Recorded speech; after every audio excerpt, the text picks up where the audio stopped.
Hello guys, so mo ni siyang vinyl na ako gi-order sa Shopee. Nag-order ko 50 pieces. So mo ni ako room before. Actually tiles na dan ako kwarto jud, pero mas ganahan mo ko na butangan og vinyl man good. Ayan, so mo ni siya. So ako na ni siya itawd usa sa, pero before that ako siya gisipigan usa para at least walay mga baras bitaw na pilit na sa iya ko papilit para at least mo attach siya pag maayo.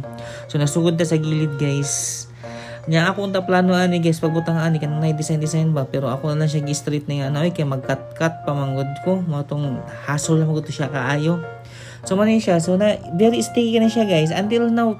Pilit gyapon siya kaayo kay actually kay na video kay nani, pero man siya ako lang siya gi-upload ko na video kay para lang ako ni ma-delete na mga video sa ako cellphone kay medyo puno-puno na pud ba. So man natiman na jud ako siya tanan guys. So man sayo-sayo ko ni lipay kay ako na time guys. Na maputo na time na nag-order po ko ng ako office chair bitaw. So kung mag-order mo ani guys, nara ang link sa ako comment section. Bye.